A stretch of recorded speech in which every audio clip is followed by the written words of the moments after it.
Assalamualaikum warahmatullahi wabarakatuh. Mohon izin memperkenalkan diri.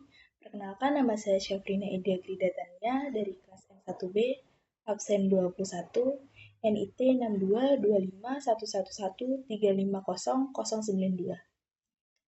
Pada kesempatan kali ini, saya akan memaparkan materi mengenai penggunaan Generative Artificial Intelligence atau yang disebut dengan Gen AI dalam mendukung pembelajaran mahasiswa beserta dengan etika penggunaan Gen AI. Tujuan dari presentasi ini adalah agar kita dapat memahami apa itu Gen AI, manfaatnya bagi mahasiswa, contoh penggunaannya, dan bagaimana menggunakan Gen AI secara bijak dan bertanggung jawab dalam lingkungan akademik. Sebelum ke materi lebih lanjut, kita harus tahu terlebih dahulu pengertian dari Gen AI itu sendiri. Jadi, Generative AI atau Gen AI adalah teknologi kecerdasan buatan yang mampu menghasilkan konten baru seperti teks, gambar, audio, dan video, dan data lainnya. Teknologi ini sudah dapat digunakan di dunia pendidikan karena dapat membantu mahasiswa belajar lebih cepat, lebih kreatif, dan lebih efektif. Gen AI ini banyak membantu mahasiswa dalam pembelajaran, mengetahui referensi lebih lanjut, dan juga mencari materi-materi yang kurang saat pembelajaran. Selanjutnya, mengapa Gen AI itu penting? Jadi, Gen AI itu penting karena satu, dapat membantu memahami materi kuliah yang sulit. Dua, mempercepat pengerjaan tugas. Yang ketiga, membantu mencari referensi dengan lebih mudah. Yang keempat, menjadi alat belajar mandiri kapan saja dan di mana saja. Gen AI ini hanya bisa diakses cukup dengan menggunakan kuota internet. Kita bisa menggunakan dan juga mengakses Gen AI dengan mudah kapan saja dan juga di mana saja. Yang kelima, mendukung kreativitas seperti membuat desain, presentasi, atau video pembelajaran. Selanjutnya adalah manfaat dari Gen AI. Gen AI ini memiliki banyak sekali manfaat. Yang pertama, membantu memahami materi sulit. Gen AI dapat menjelaskan ulang konsep yang rumit menjadi lebih mudah dengan bahasa lebih sederhana, membuat analogi ataupun contoh, serta memberikan ilustrasi dari apa yang kita cari. Selanjutnya, membantu membuat rangkuman materi. Gen AI mampu merangkum bab buku tebal, merangkum artikel jurnal, merangkum video dan atau PDF menjadi poin singkat. Jadi Gen AI ini dapat membantu kita memahami materi dengan merangkum materi yang akan kita pelajari menjadi lebih singkat dan juga mudah agar kita bisa belajar dengan lebih simpel, gampang, dan juga efektif. Selanjutnya, membantu membuat contoh proyek atau penugasan. AI dapat memberi contoh kerangka laporan, contoh struktur artikel ilmiah, layout poster, template presentasi. AI ini dapat membantu kita memberikan referensi, dan juga contoh-contoh pada saat penugasan sehingga kita dapat mencari referensi lebih mudah untuk membuat tugas ataupun proyek yang akan digunakan untuk pembelajaran. Fungsi yang manfaatnya selanjutnya yaitu membantu riset dan mencari referensi. Dengan bantuan Gen AI, mahasiswa dapat menemukan teori yang relevan, menyusun pertanyaan penelitian, mencari daftar pustaka awal, memahami isi jurnal dengan lebih cepat. Manfaat Gen AI selanjutnya adalah membantu dalam penugasan akademik. Gen AI bisa memeriksa grammar, memperbaiki kalimat, membuat parafrase, mengecek koherensi paragraf. Dengan begitu, kita bisa lebih mudah dalam melakukan penugasan. Terkadang saat kita membuat tugas, mungkin kita ada kalimat-kalimat yang terlewat, ataupun kata-kata yang kurang tepat saat digunakan. Gen AI ini bisa membantu kita dalam memperbaiki kalimat dan juga menyusun parafrase ulang menjadi lebih tepat untuk digunakan untuk penugasan akademik. Selanjutnya, membantu dalam belajar bahasa asing. Fitur yang bisa digunakan koreksi grammar, latihan percakapan, contoh dialog, terjemahan dengan konteks. Jadi Gen AI ini juga bisa membantu kita dalam belajar bahasa asing melalui koreksi grammar ini dan juga latihan-latihan soal. kita bisa meminta AI untuk membuatkan kita soal dan kita bisa belajar mandiri melalui Gen AI ini. Fungsi yang selanjutnya yaitu membantu mahasiswa dalam coding. Gen AI bisa membantu debugging, memberikan penjelasan algoritma, memberikan contoh script, membantu memahami error.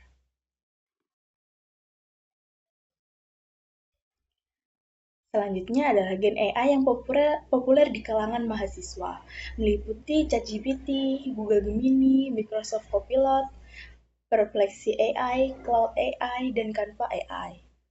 ChatGPT paling sering digunakan, yaitu untuk memahami materi dan membuat rangkuman. Gemini untuk membaca gambar dan PDF, Copilot untuk membuat dokumen dan presentasi, Perplexity untuk mencari referensi terpercaya, Cloud untuk merangkum dokumen panjang, dan Canva AI untuk membuat desain serta slide dengan cepat. Saya akan mencontohkan beberapa gen AI yang sering saya gunakan yaitu ChatGPT, Google Gemini, Canva AI, dan Notebook LM. Dan saya akan memaparkan manfaat dan juga bagaimana cara penggunaan dari Gen AI tersebut.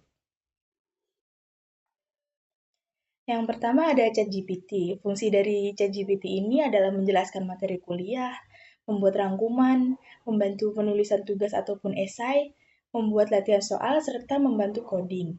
Cara penggunaan dari ChatGPT sendiri yaitu yang pertama buka website appchat.openai.com ataupun kita bisa mengunduh aplikasi ChatGPT. Yang kedua, ketik pertanyaan seperti contoh, jelaskan teori belajar konstruktivisme secara sederhana, buatkan rangkuman PDF ini atau kita ingin mencari contoh gambar ini, kita bisa mengetikkan sesuai apa yang ingin kita tanyakan. Yang ketiga, jika kurang jelas, minta versi lebih sederhana. Yang keempat, koreksi dan sesuaikan dengan pemahaman sendiri. Yang kedua ada Google Gemini. Fungsi dari Google Gemini ini sendiri yaitu menganalisis gambar, tabel, dan PDF, menjelaskan materi dengan contoh visual, membantu riset sederhana, memberi rujukan berdasarkan konteks file. Cara penggunaan dari Google Gemini ini sendiri, yang pertama buka Gemini google.com, yang kedua upload file, gambar, ataupun PDF yang ingin kita edit, yang ketiga ketikkan perintah. Semisal kita ingin mengedit foto dari pas foto. Pas foto kita background merah dan kita ingin mengganti ke background biru. Cukup ketikkan ganti background dari pas foto tersebut, maka Google Gemini akan membantu kita untuk mengganti background dari pas foto kita tersebut. Selanjutnya ada Canva AI. Fungsi dari Canva AI ini adalah membuat poster, membantu slide presentasi, desain visual otomatis. Cara penggunaan dari Canva AI ini ada yang pertama, buka canva.com, yang kedua pilih Docs atau Presentation, yang ketiga ketik perintah seperti buatkan slide tentang manfaat Gen AI untuk mahasiswa, yang keempat nanti Canva akan otomatis membuatkan desain.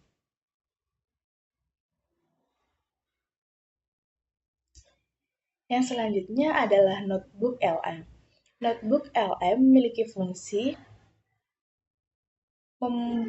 membantu kita untuk mencari informasi dengan menyalingkan link, misal dari link dari Google ataupun link dari YouTube. Lalu Notebook LM nanti akan merangkumkan materi dari yang kita cari. Cara penggunaan dari Notebook LM sendiri yang pertama, buka Notebook LM google.com, yang kedua upload file materi berupa PPT, PDF, teks.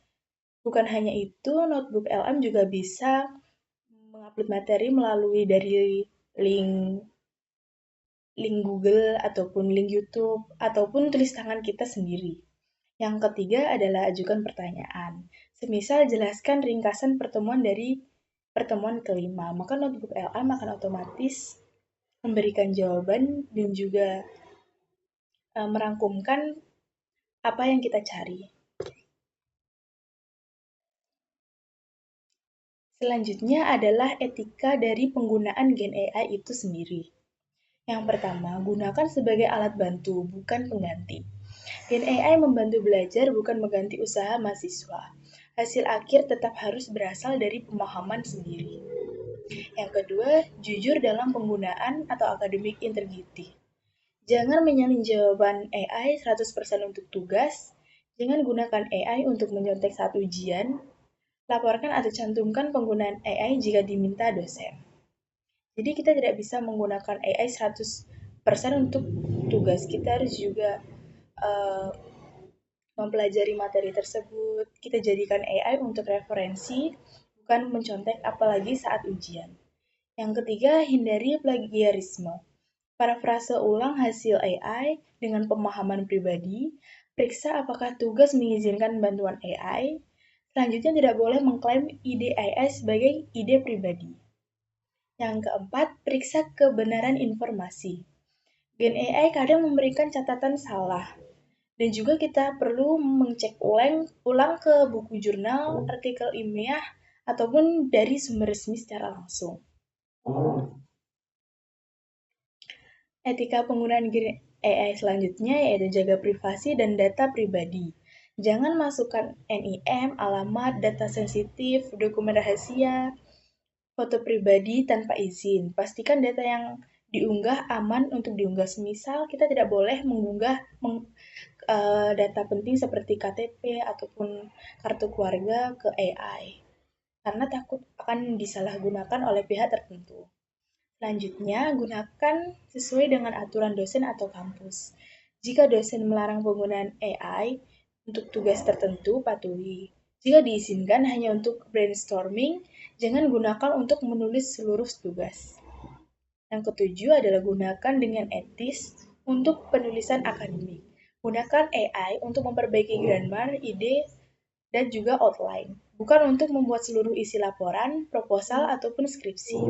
Jadi maksudnya kita menggunakan Gen AI itu hanya sebagai referensi, bukan 100% kita menggunakan AI hanya cukup dengan salin dan juga tempel.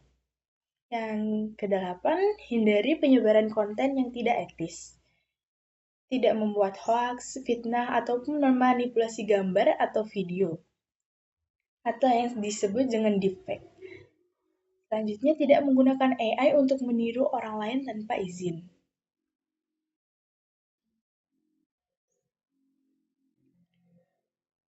Mungkin cukup sekian presentasi dan juga pemaparan materi yang dapat saya sampaikan. Mungkin masih ada kurangnya, saya mohon maaf apabila ada kesalahan saya dalam berucap juga. Kurang lebihnya saya mohon maaf. Terima kasih atas perhatiannya. Wassalamualaikum warahmatullahi wabarakatuh.